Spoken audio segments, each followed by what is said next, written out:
Para suas ilhas, no livro de Números, capítulo 13. E vamos estudar a palavra do Senhor. Estou muito feliz de estar com vocês e poder compartilhar a palavra. E seria muito bom se você tivesse a sua Bíblia na mão. Se você não trouxe por algum motivo, deixou no seu quarto, lembre-se da manhã trazer, porque é a nossa espada, não podemos estar sem a nossa Bíblia. E se por algum motivo muito estranho, por alguma calamidade, você veio a esse encontro sem a Bíblia, porque só pode ter sido alguma calamidade muito forte, não se preocupe, você se aproxima de alguém que tenha a Bíblia, ou abre o aplicativo da Bíblia no seu celular e acompanha a palavra do Senhor. E vamos estudar ela hoje, amanhã e até domingo. E a palavra do Senhor em Números capítulo 13, eu acredito que você já encontrou, é um livro fácil de achar, está no começo da Bíblia. A palavra do Senhor nos diz assim, verso 2, Números 13, 2. Envia homens que espiem a terra de Canaã, que eu hei de dar aos filhos de Israel. De cada tribo de seus pais enviareis um homem, sendo cada qual maioral entre eles. Verso 17. Enviou-os, pois, Moisés a espiar a terra de Canaã, e disse-lhes: subi por aqui para a banda do sul e subi a montanha. E esses 12 homens foram espiar a terra de Canaã. E agora veja só o verso 21. Assim subiram e espiaram a terra desde o deserto de Zin até Reobe, a entrada de Ramade. E subiram para a banda do sul e vieram até Hebrom, estavam ali Aimã, Sesai e Talmai, filhos de Enaque, e Hebrom foi edificada 7 anos antes de Zoar, no Egito. Verso 27. E contaram-lhe e disseram: fomos à terra que nos enviaste, e verdadeiramente mana leite e mel, e este é o fruto. O povo, porém, que habita nessa terra é poderoso, e as cidades fortes e muito grandes. E também vimos ali os filhos de Anak. Verso 33. Também estavam ali gigantes, filhos de Enaque, descendentes dos gigantes. E éramos aos nossos olhos como gafanhotos, assim também éramos aos seus olhos. Capítulo 14, verso 7. E então Josué, filho de Num, e Caleb, filho de Jefoné, falaram a toda a congregação dos filhos de Israel, dizendo: a terra pelo meio da qual passamos a espiar é terra muito boa. E se o Senhor se agradar de nós, então nos porá nessa terra e nos dará terra que mana leite e mel. Então somente não sejais rebeldes contra o Senhor, e não temais o povo dessa terra, porquanto são eles nosso pão. Retirou-se deles o seu amparo, e o Senhor é conosco, não os temais. Então disse toda a congregação que os apedrejassem com pedras. Porém a glória do Senhor apareceu na tenda da congregação a todos os filhos de Israel. Verso 29. Neste deserto, diz o Senhor, cairão os vossos cadáveres, como também todos os que de vos foram contados segundo toda a vossa conta, de 20 anos e para cima, os que dentre vos contra mim murmurastes. Não entrareis na terra pela qual levantei a minha mão que vos faria habitar nela, salvo Caleb, filho de Jefoné, e Josué, filho de Nun. E vamos parar a leitura por aqui para analisar essa história. Vocês percebem que eu fui pulando de um verso para outro, eu não li todos os textos, porque você conhece a história e porque também você vai ler depois, o seu quarto vai ler a história completa. Nós encontramos a história dos 12 espias que foram para espiar a terra de Canaã, e quando eles voltaram, se dividiram em 2 grupos. 10 trouxeram um resultado negativo, um relatório negativo, e 2 trouxeram um relatório positivo. Esses 2 eram Josué e Caleb. O povo seguiu aqueles 10 e o povo inteiro se rebelou contra Deus, não acreditaram na promessa de Deus, tiveram medo dos gigantes que existiam na cidade de Hebrom, e portanto eles se rebelaram contra Deus, e Deus prometeu que eles não entrariam na terra de Canaã, e que passaria toda uma geração de homens de 20 anos para cima, todos morreriam. E apenas depois disso, ou seja, 40 anos depois, é que aquela nova geração entraria na terra de Canaã. Esse foi o grande fracasso de Meribá. Meribá era o local, o deserto onde eles estavam acampados e onde aconteceu todo esse fenômeno ali, da rebelião do povo.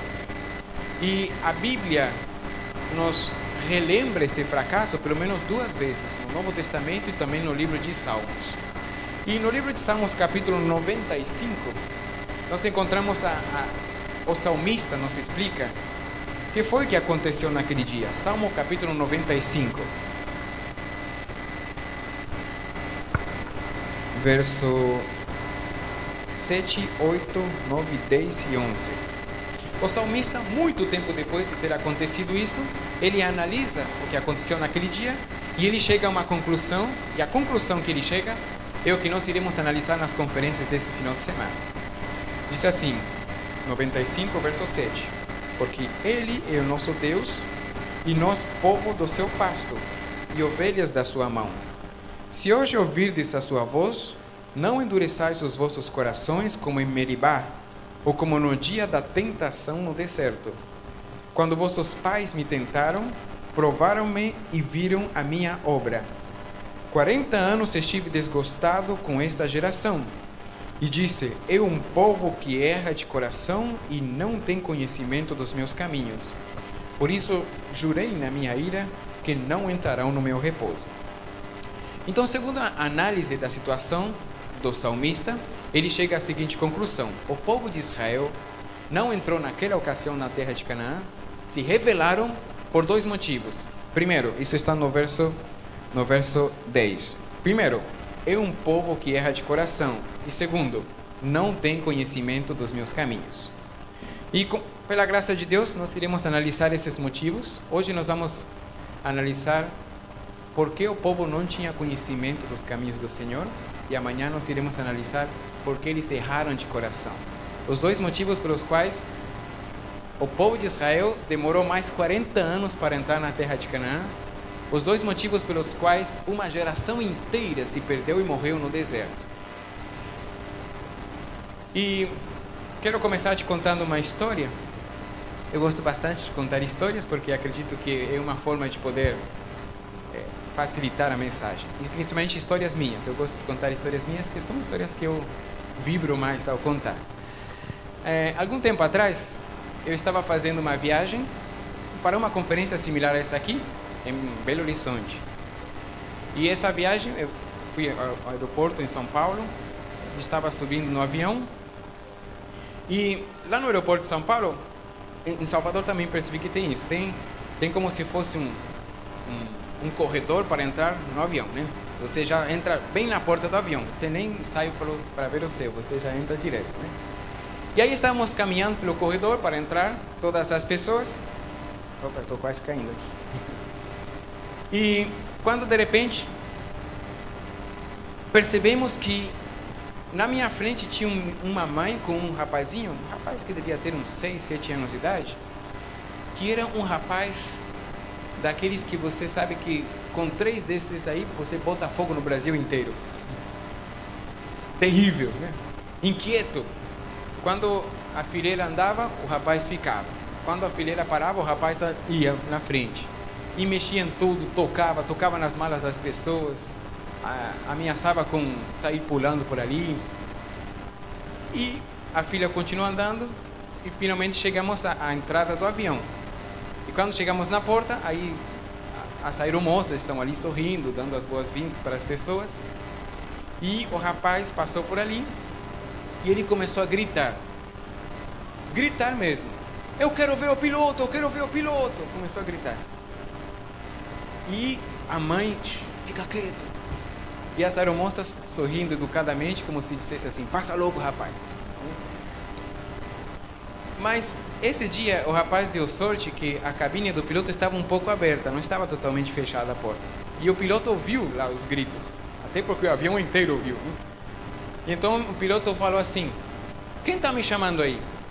Aí a aeromoça falou assim: não, tem um rapaz aqui que está dizendo que quer ver o piloto. Ah, manda ele entrar. E lá vai nosso pequeno herói para dentro de um local bem pequenininho com milhares de botões para mexer, né? E eu pensei, não vai prestar. Ele entrou e a porta da cabine se fechou e ele ficou lá dentro. Aí eu continuei, encontrei meu assento, sentei, todos sentamos no avião. E a porta do avião se fechou e todos estavam sentados e nada do rapaz sair. Eu já pensei o pior. Mas daqui a pouco passaram alguns minutos e a porta da cabine se abre. Eu estava sentado no corredor, então tinha uma visão privilegiada, olhando para a porta. Até porque desde que entrei fiquei olhando. Fiquei pensando o que estava acontecendo. E a porta se abre e sai o rapaz. Calmo, tranquilo, caminhando até como se estivesse levitando, com uma solenidade no rosto, com uma satisfação no rosto, um sorriso de prazer interno impressionante. Até olhei para ver se era o mesmo rapaz. E era de fato, totalmente transformado. Ele carregava na mão um aviãozinho que seguramente ganhou do piloto. Ele olhava para o aviãozinho, sorrindo, ia caminhando pelo corredor, olhando para as pessoas, sorrindo, com aquela paz, com aquela satisfação, que me tocou profundamente. Então ele sentou e finalmente a viagem começou. E ele começou a contar para a mãe, eu não consegui ouvir, contar para a mãe as suas aventuras dentro da cabine. A viagem começou e o avião decolou e eu fiquei pensando sobre esse rapaz. E comecei a pensar sobre a minha vida, e comecei a filosofar na minha mente sobre a minha vida, comecei a pensar sobre a minha vida espiritual. Esse rosto do rapaz me afetou profundamente, essa expressão de satisfação, essa paz, essa alegria. E então comecei a lembrar que, na verdade, a nossa vida é como uma viagem. Aliás, a nossa reunião aqui é como uma viagem. Certo? Esse é um avião, né? Todos vocês estão participando de uma viagem. Nossa viagem começou alguns minutos atrás, vocês chegaram e decolamos. E eu comecei a olhar para o avião e as atitudes das pessoas. Tem pessoas que sobem e já caem no sono logo, acostumado a viajar. Tem outros que estão conversando com alguém, animados. Tinha duas senhoras conversando, seguramente estavam voltando de alguma viagem muito interessante. Tinha também outro senhor que estava digitando nervosamente no seu computador. Talvez estava indo para uma reunião de negócios.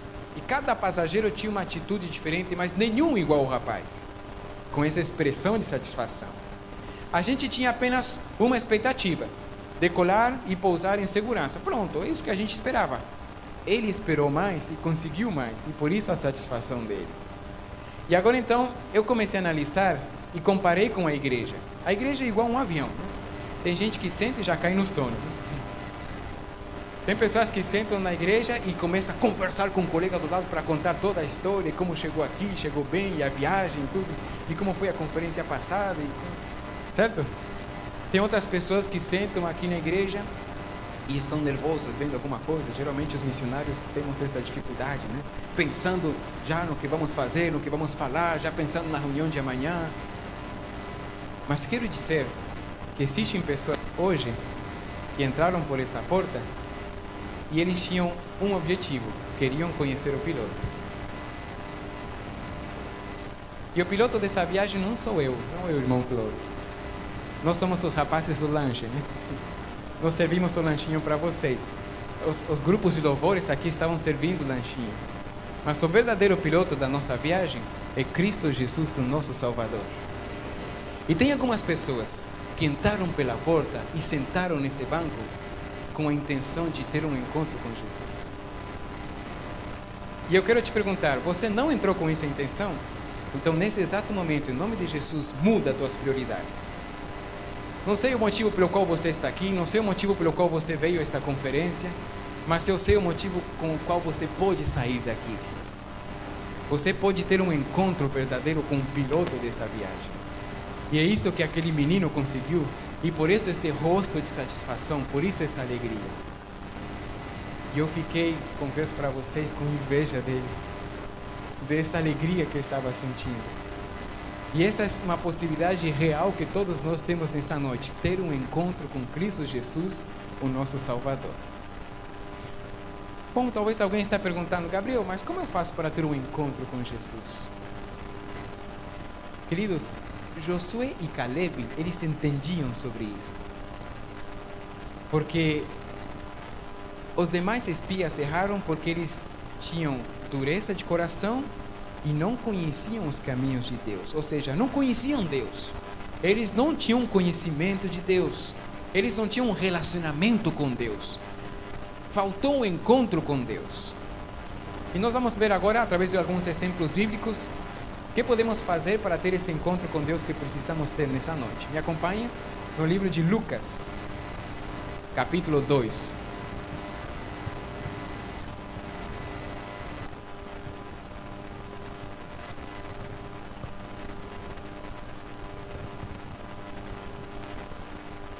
Lucas capítulo 2, a partir do verso 25, nós encontramos a história de um homem chamado Simeão, que esperava para ver Jesus. Ele tinha pedido, e tinha sido revelado a ele pelo Espírito Santo, que ele conseguiria ver Jesus. E então, verso 28 diz assim: ele então o tomou em seus braços, e levou a Deus, e louvou a Deus e disse: agora, Senhor, despede-se em paz o teu servo, segundo a tua palavra. Esse homem, quando pegou Jesus nos seus braços, ou seja, teve um encontro com Jesus, ele disse assim, ainda segurando Jesus nos braços: Senhor, estou pronto para morrer.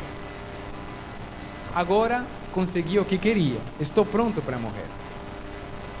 Você terá um encontro com Jesus o dia que acreditar que nada mais importa depois disso. Nada é mais importante do que isso. Você consegue acreditar em algum sonho da tua vida que quando você o alcança, você fala assim: agora eu posso morrer, já conquistei. Existe algum objetivo nessa vida que seja forte o suficiente para isso? Pois ter um encontro com Jesus é forte o suficiente para fazer com que um homem diga: já encontrei Jesus, agora posso morrer.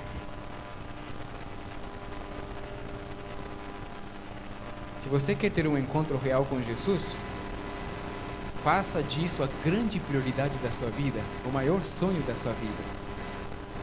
Que nada mais importe tanto quanto. E agora veja um outro exemplo bíblico.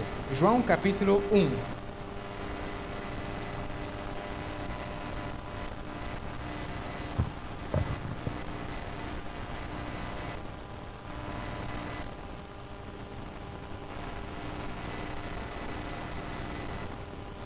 João capítulo 1, verso 35 em diante. No dia seguinte, João estava outra vez ali e 2 dos seus discípulos. E vendo passar a Jesus, disse: eis aqui o Cordeiro de Deus. E os 2 discípulos ouviram-no dizer isto e seguiram a Jesus. E Jesus, voltando-se e vendo que eles o seguiam, disse-lhes: que buscais? E agora eu quero parar aqui, nessa pergunta que Jesus fez para os seus discípulos: que buscais? Bem, quero te fazer uma pergunta. Se nesse momento o Rei da Glória estivesse na sua frente, de fato está, pela fé acreditamos, mas imagine que ele estivesse presencialmente na tua frente e te fizesse essa pergunta: meu filho, o que você precisa? O que você está buscando? Minha filha, o que você quer? Posso te ajudar em alguma coisa? O que eu posso fazer por você? Aí eu te pergunto, qual seria a sua resposta para Deus nesse momento? O que você diria para Jesus? O Rei da Glória está na tua frente te fazendo essa pergunta maravilhosa: o que você quer? Posso te ajudar de alguma forma? O que você diria? O que você pediria? Senhor, sim, eu preciso de saúde, eu preciso de saúde para os meus familiares, eu preciso de conversão para os meus filhos. Bons pedidos, certo? Senhor, eu preciso trocar meu carro, está precisando. Um bom pedido também. Senhor, eu preciso que o Senhor faça um milagre aqui na minha frente. Demonstre o seu poder de alguma forma. O que você pediria a Deus se Ele te fizesse essa proposta, essa pergunta inquietante? Bem, sabe o que os discípulos responderam ao Rei da Glória? Disseram assim: Rabi, que traduzido quer dizer mestre, onde moras? Mas essa é coisa de se pedir ao Rei da Glória. Em outras palavras, falam assim: Senhor, qual é seu endereço? Que desperdício de oportunidade! Eles podiam pedir qualquer coisa, o Rei da Glória estava na sua frente. Eles podiam pedir um milagre, eles podiam pedir por uma manifestação gloriosa de Deus. Eles podiam pedir uma grande pregação de Jesus. Não, eles pediam um endereço. Mas, queridos, na verdade, não existia e nunca existirá uma resposta, um pedido tão lindo e tão sábio quanto esse dos discípulos. Sabem por que eles pediram o endereço de Jesus? Porque eles queriam estar com Jesus. Eles queriam morar com Jesus. Eles não queriam apenas uma pregação de Jesus, eles queriam ter uma vida com Jesus. Eles não queriam apenas saber onde Jesus morava, eles queriam morar junto com Jesus. Eles não queriam ver apenas um milagre de Jesus, eles queriam ter uma vida de milagres. Eles não queriam ter apenas um momento, eles queriam ter um relacionamento.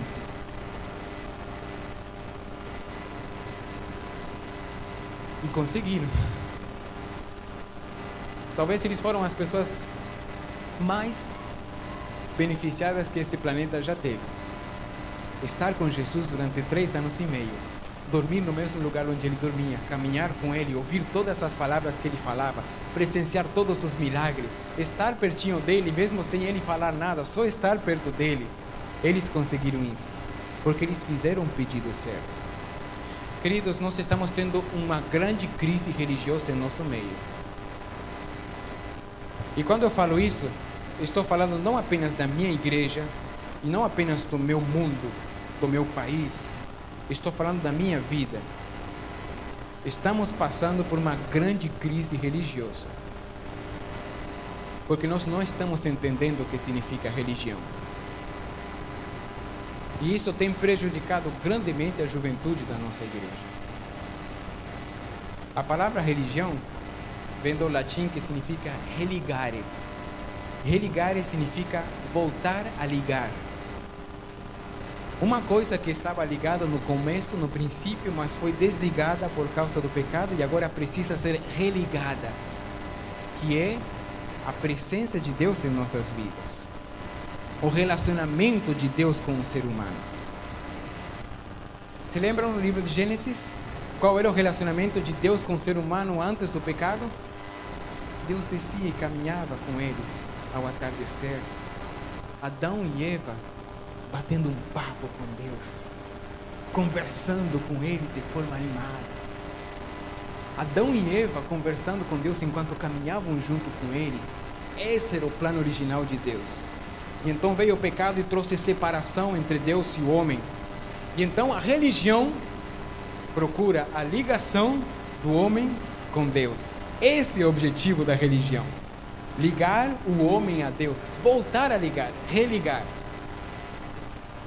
Mas lamentavelmente, a religião, em sua maioria, as religiões na sua maioria, inclusive nas nossas vidas, têm perdido o seu verdadeiro sentido. Têm se tornado apenas rituais, costumeiros. Têm se tornado apenas seguir certas regras e princípios, mas não tem se tornado realmente voltar a ligar com Deus. Não me entendam mal, não estou dizendo que regras e princípios são errados. Estou dizendo que quando eles se convertem no centro e no foco da nossa vida, e perdemos Jesus, e elas também perdem o sentido de ser. Princípios e regras perdem o sentido de ser quando não temos o verdadeiro motivo pelo qual elas existem. Todo princípio bíblico existe com um objetivo: ligar você a Deus. Alguns exemplos. O dia de sábado. Qual é o objetivo do sábado? Ser o grande dia de ligação com Deus. Mais um exemplo. A reforma da saúde, a alimentação, a temperança. Qual é o objetivo disso? Deixar o teu corpo preparado e a tua mente pronta para poder ter um encontro com Jesus.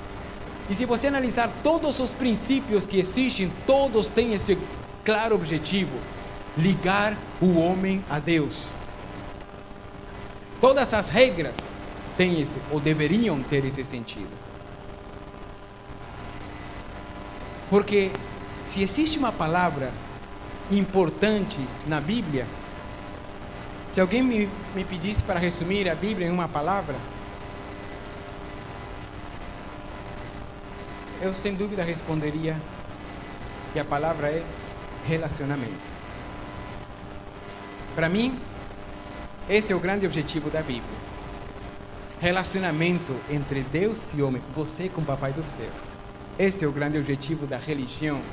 Esse é o grande objetivo do que estamos fazendo aqui. É por isso que pessoas estão trabalhando há dias para organizar esse evento. É por isso que pessoas gastaram dinheiro para chegar aqui. É por isso que pessoas se sacrificaram para estar aqui. Porque temos um grande objetivo, e esse grande objetivo é relacionamento com Deus. Esse deve ser o grande objetivo da vida. E os discípulos de João entenderam isso. Senhor, nós não queremos um milagre apenas. Nós não queremos apenas uma pregação sua. Não, Senhor, nós queremos morar contigo. Queremos estar do seu lado. Queremos ter um relacionamento contigo. Queremos estar ligado a ti, Senhor. Sempre caminhando contigo, dormindo contigo, comendo contigo, falando contigo. E esse é o grande objetivo da vida espiritual. É estar em um relacionamento com Cristo Jesus, o Senhor. Agora veja um exemplo mais no livro de Lucas capítulo 18. Em Lucas capítulo 18 nós encontramos um jovem que é conhecido como o jovem rico.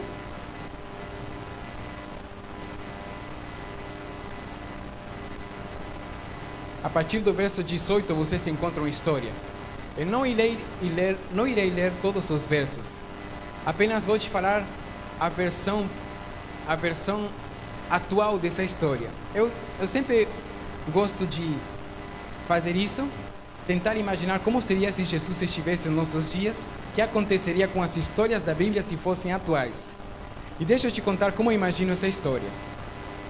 Jesus está no meio da praça principal da cidade, falando com as pessoas, e de repente encosta na rua uma limusine branca, aquelas bem grandonas.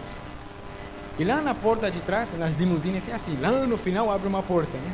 Lá se abre uma porta e desce um advogado muito importante da cidade, com um terno Armani, sapatos italianos. Ele está conversando com o secretário que fica atrás dele e fala assim, o seguinte, eu vou falar com Jesus, isso aqui vai ser rápido e a gente continua com a nossa agenda.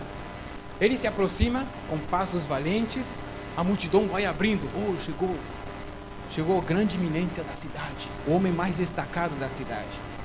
A multidão se abre, todo mundo se cala e até Jesus para de falar. Ele se aproxima perto de Jesus e fala assim, Senhor, é o seguinte, eu sei que o Senhor é um homem ocupado, eu também sou, então vamos logo ao que interessa. Eu quero que o Senhor me dê salvação. Me dê. Isso aí se vende como? Se dá? É alguma coisa que o Senhor me dá? Eu quero salvação. Me consegue a salvação, por favor? E aí o Senhor me dá, eu pego e eu vou embora e o Senhor continua a sua pregação e pronto, não quero atrapalhar. Eu imagino mais ou menos assim essa história. Então Jesus olha com pena para aquele rapaz. E Jesus entende qual é o problema dele. Queridos, o problema desse rapaz não era riqueza. Até porque riqueza nunca foi um problema. O amor à riqueza sim, né? A Bíblia fala isso. Mas Jesus entendeu qual era o problema dele. Jesus entendeu que esse rapaz estava querendo apenas uma coisa de Jesus, não estava querendo Jesus. Ele estava querendo apenas aquilo que Jesus tinha a oferecer. Ele não queria ter um relacionamento com Jesus. Senhor, me dá salvação, o que eu faço para consegui-la? E é como se Jesus falasse assim, oi, eu aqui, olha. Mas ele não estava entendendo isso. Por isso Jesus falou assim, olha, eu te faço um desafio. Vende tudo que você tem e então me segue. E a palavra principal ali nessa história é segue, seguir, relacionamento, acompanhar. Vende tudo que você tem e me segue. Aí a Bíblia fala que ele não quis porque ele tinha muitas coisas. O problema não eram as coisas que ele tinha. O problema é que ele não entendeu que seguir a Jesus implica em um relacionamento com Jesus. E um relacionamento com Jesus implica em renúncia a todo o demais. O dia que você estiver disposto a renunciar a todo o demais, esse é o dia que você está em condições de ter um relacionamento com Jesus. Porque com Ele é 100% ou nada. E por isso que a Bíblia usa no Novo Testamento algumas palavras que parecem até cruéis, que não renuncia a pai, mãe, que não renuncia a filhos, esposa, terras, inclusive até a si mesmo por amor de mim, não é digno de mim. O que significam essas palavras cruéis, aparentemente cruéis? Significa, se existe alguma coisa na tua vida que seja a prioridade antes de Jesus, então você não é digno de Jesus. Não significa que você vai abandonar sua família, certo? Por favor. Significa que a tua família será tão importante que para valorizar mais a sua família, você vai valorizar mais Jesus. Significa que a tua esposa vai ser tão importante para você que para poder valorizar mais ainda a tua esposa, você vai colocar em primeiro lugar a Jesus. Significa que teus filhos são tão importantes para você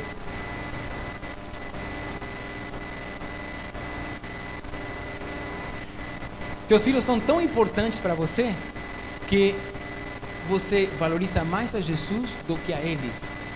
Porque o dia que você valorizar mais a tua esposa do que a Jesus, na verdade você a está prejudicando. O dia que você valoriza teus filhos mais do que a Jesus, você os está prejudicando. O dia que você valoriza mais a você mesmo, a você mesma, mais do que a Jesus, você está cometendo o maior erro da sua vida. Então Jesus fez essa proposta para o jovem rico. Seguinte, deixa tudo demais e me segue. Sabe por quê? Porque eu quero estar contigo. Eu quero conversar todos os dias com você. Eu quero que sentemos juntos para comer. Eu quero que nos deitemos no mesmo espaço. Eu quero que você me acompanhe pelas caminhadas que eu faço. Eu quero que você seja meu amigo, meu chegado. É isso que eu quero. E o jovem rico não entendeu isso. Por outro lado, no capítulo seguinte, Lucas capítulo 19, houve um homem que entendeu isso. Lucas capítulo 19 conta a história do baixinho mais famoso da história. Quem era? Ele é o baixinho mais famoso da história. E então, ele era um homem tremendamente corrupto e odiado por todas as pessoas. E acho que a melhor forma de entender isso é o seguinte. Pensa em um político corrupto. Certo? Eu acho que você tem vários exemplos, certo? Por exemplo, Sérgio Cabral, ex-governador do Rio de Janeiro, um homem que está sendo provado que foi tremendamente corrupto, ladrão, e é profundamente odiado pelas pessoas. Ele se converteu como se fosse aquele que recebe todo o ódio das pessoas. Zaqueu era mais ou menos assim. Zaqueu era uma pessoa que cobrava, tirava o dinheiro do povo, dos irmãos dele, do seu povo, para dar para os romanos. E ele não apenas cobrava aquilo que os romanos pediam, ele pegava a parte dele também. Ele era ladrão, era corrupto, covarde. Pense em todas as qualificações negativas que uma pessoa pode ter. Zaqueu era essa pessoa. Zaqueu era o tipo de pessoa que ele tinha que sair para a rua com segurança, porque senão era linchado pela população. Zaqueu era o tipo de pessoas que as pessoas não gostavam de convidar nas suas casas e nem de ficar perto dele. Zaqueu era uma aberração para as pessoas. Mas é justamente essas pessoas que Deus gosta. Porque Deus se especializa em aberrações. Deus se especializa nos piores pecadores que existem nesse mundo. Deus ama tremendamente Sérgio Cabral. Deus ama tremendamente qualquer homem sujo, qualquer homem corrupto, qualquer homem pecador. Porque foi isso que ele veio fazer. Ele veio a esse mundo para morrer por aqueles que estavam doentes, assim como você e como eu. E então, de alguma forma, o Espírito Santo tocou no coração de Zaqueu, porque o Espírito Santo sempre trabalha no coração dos seres humanos, por mais pecadores e tremendos que sejam. E de alguma forma a graça de Deus o alcançou.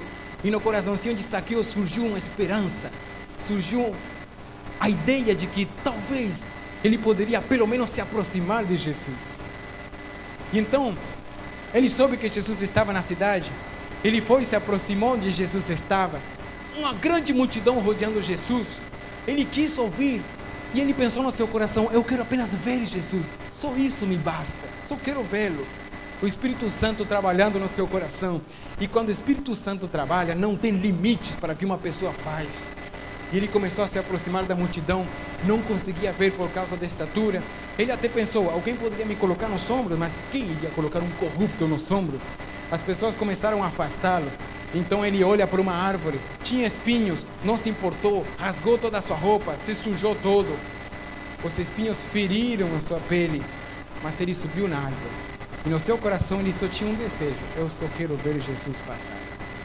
Isso me basta. Será que pessoas como eu importam a Jesus? E então Jesus começa a passar bem no campo de visão de Zaqueu.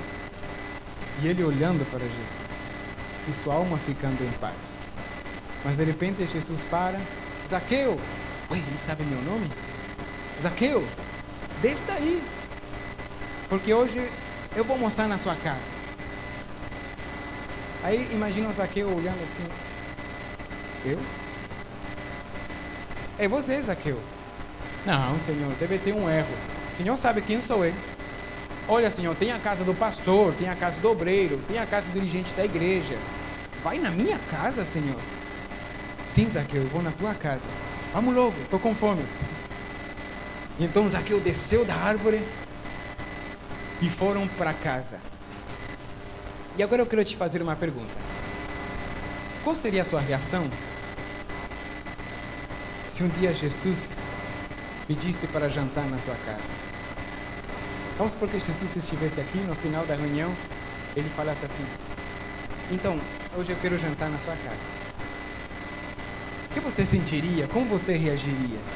O Rei da Glória pedindo para ir na tua casa, para comer na tua casa. Eu acho que você teria a seguinte reação: Senhor, tudo bem, mas espera um pouquinho aí. Aí você vai conversar com um outro irmão. O seguinte, você pode levar Jesus no seu carro? Eu vou na frente, vou dar uma ajeitada lá em casa, porque o negócio está feio lá. Aí você vai na frente, dá uma ajeitada lá na sua casa, tá? Embaixo do tapete, as coisas, tudo. O Rei da Glória vai para a tua casa. E então daqui a pouco chega Jesus na tua casa. E eu quero te dizer que Jesus é um tipo de visitante diferente dos outros. Ele não é aquele visitante formal que senta no sofá da sala e começa a ter aquelas conversas. Não. Jesus já vai logo tirando o paletó, já vai logo arregaçando as mangas. E aí precisa ajuda na cozinha, já vai entrando na cozinha. Aí você se sente um pouco constrangido, né? E ele chega e já vai conversando com todo mundo, e já abre a geladeira, e você pensa assim: tomara que ele não abra o meu armário, porque o que ele, se ele olhar lá. Aí de repente ele tirou o paletó, e ele fala assim: eu vou pendurar meu paletó lá no seu guarda-roupa, tá? Não. Jesus vai ver meu guarda-roupa. E de repente Jesus entra na sua sala e ele vê seu celular ali. Ele pega seu celular. E Jesus é perito em informática, em 2 segundos ele sabe toda a tua vida virtual. Você se sentiria à vontade mesmo assim? Se Jesus pedisse para ir na sua casa, como você reagiria? E então senta na sua mesa e ele vê a birra que teu filho faz na mesa. Ele vê o jeito como você trata a sua esposa. Ele presencia tudo isso. Ele sabe cada canto da tua casa, o que está errado e o que está errado entre vocês.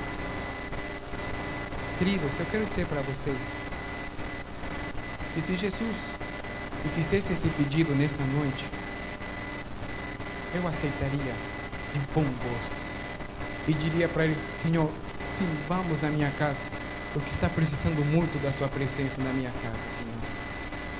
Senhor, o meu casamento está precisando da tua presença. Senhor, as minhas filhas estão precisando da tua presença no meu lar. Senhor, a minha família está precisando. Senhor, lá em casa está um desastre. Tem muitas coisas erradas. Por favor, vai na minha casa, Senhor. Estou precisando disso. E foi isso que Zaqueu fez. O Senhor foi na casa de Zaqueu. O Senhor comeu com Zaqueu. O Senhor conversou com Zaqueu, com sua família. E daqui a pouco Zaqueu não aguenta mais. Ele se levanta e fala assim: queridos amigos, eu tenho uma notícia a dar para vocês. A partir de hoje eu sou um homem novo. E tudo aquilo que eu roubei eu vou devolver. Quantas vezes mais? 4 vezes mais. E vou pegar metade dos meus bens e vou dar para os pobres. Então Jesus se levanta. Agora é a vez de Jesus falar. E Jesus fala uma das frases mais lindas que existem nas Sagradas Escrituras. Jesus disse assim: hoje a salvação chegou a esta casa. Eu daria tudo por ouvir Jesus falar isso sentado na sala da minha casa. Por ouvir Jesus falando isso para mim, para minha esposa e para minhas filhas. Hoje a salvação veio a essa casa. Por poder estar tão pertinho dele e ter um relacionamento tão lindo com ele, que a salvação finalmente chega à minha casa. Bem, vocês sabem que precisamente Jesus não se encontra aqui, mas na verdade em espírito ele está aqui. Você acredita nisso? Ele está aqui presente e ele está fazendo um convite. Eu quero ir jantar com você. Me leva para a sua casa. Me leva para bem juntinho de você, da tua família, dos teus. E qual será a tua resposta quando vem o convite de Jesus? Apocalipse capítulo 3, verso 20 diz assim: eis que estou à porta e bato. Se alguém ouvir a minha voz e abrir a porta, entrarei com ele e cearei com ele e ele comigo. Jesus está querendo bater um papo com você. Jesus está querendo sentar com você e comer com você. Jesus está querendo tomar um suco de caju com você. Jesus está querendo comer um pão com você, sentar, ser amigos, companheirismo, relacionamento. É isso que Jesus quer fazer. Mas ele não entra arrombando. Ele entra pedindo e está chamando ao coração. E agora, para terminar, eu quero te finalizar a história do avião. Terminou a viagem, chegamos no nosso destino, Belo Horizonte, e eu com a minha mente pensando em todas essas realidades espirituais, com o Espírito Santo tocando meu coração e saltando de alegria, não fisicamente para não ficar feio no avião, mas internamente. E então, no meio das minhas meditações com Deus, eu esqueci de sair do avião. E todo mundo saiu e fiquei só eu lá, sentado no meu assento. Então me levantei e comecei a sair. Era o último no avião. E bem na hora que estou saindo pela porta da frente, as aeromoças me cumprimentam. E a porta da cabine se abre e sai o piloto bem na minha frente. Aí eu cumprimentei ele. E saí do avião me sentindo aquela criança. Muito alegre, muito feliz, brincando, sentindo satisfação muito linda, porque eu apertei a mão do piloto, mas não apenas isso, sentindo a satisfação de que a partir desse momento, meu relacionamento com Jesus atingiu um estágio maior, porque eu senti falta de um relacionamento com Ele, e senti que Ele estava pertinho de mim. Queridos, eu não sei por que vocês vieram a esse encontro, a essa conferência. Tenho certeza que alguns dos que estão aqui presentes nem queriam estar aqui. Talvez você foi obrigado para estar aqui. Talvez te arrastaram. Alguém te arrastou. Eu não sei qual é o motivo de você estar aqui. Mas saiba de uma coisa. Esse encontro, essa conferência desse final de semana estava marcado na tua vida desde antes de você nascer. Deus já sonhava com esses dias. Deus já sonhava com essa conferência. Deus já tinha um plano com a tua vida. E que lindo seria se no final nós conseguíssemos um relacionamento tão significativo com Jesus que saíssemos daqui acompanhados dele, de volta aos nossos lares, levando Jesus e esparramando Jesus para todas as partes onde vamos. 400 pessoas levando Jesus consigo vão abalar o estado da Bahia, o estado de Sergipe, o estado de Maceió e todos os outros estados onde tiver pessoas aqui. Porque é isso que acontece com uma pessoa que tem um relacionamento, um encontro real com Jesus. Mas eu não gostaria que você deixasse até domingo para tomar essa decisão. Você precisa tomar essa decisão hoje, agora, e ter um encontro real com Jesus. Sabem por quê? Porque Satanás está furioso. E hoje uma família soube muito bem do que significa Satanás furioso. Talvez nem teríamos eles aqui. É porque Satanás não gosta de pessoas que se reúnem para ter um relacionamento com Jesus. E ele vai fazer o impossível o possível, o impossível ele não faz, mas o possível para poder atrapalhar a tua vida. Mas coloca na sua mente o seguinte: em nome de Jesus, Ele é que reina e domina a minha vida, e não deixarei que o inimigo atrapalhe minha concentração, e não deixarei que nada nessa conferência me atrapalhe minha comunhão com Deus. Coloca esse argumento na sua mente, invoca o nome do Senhor e acredite na promessa de que nunca aconteceu de alguém invocar o nome do Senhor e o inimigo ter vitória sobre essa pessoa. Você invoca o nome do Senhor, clama a Ele e entrega seu coração. Até porque nós não sabemos se alguém está ouvindo hoje seu último sermão. E o Espírito Santo tem impressionado meu coração hoje com esse pensamento: e se hoje alguém estiver ouvindo o seu último sermão? E eu tinha pensado em apelar para a entrega a Jesus apenas no último dia, mas não tem como deixar para o último dia, porque talvez hoje alguém está ouvindo o seu último sermão. Você que está ouvindo o seu último sermão, não demore em entregar sua vida a Jesus. Não deite hoje a sua cabeça no travesseiro sem estar em paz com Deus. Não se aventure sequer a dar um passo fora desse recinto sem sentir que Deus está te acompanhando. Não se aventure a andar por essa vida sem Jesus. Eis que estou à porta e bato. Se alguém ouvir a minha voz e abrir a porta, entrarei com ele, cearei com ele e ele comigo. Portanto, não endureçais os vossos corações, como no dia da provocação. Amém.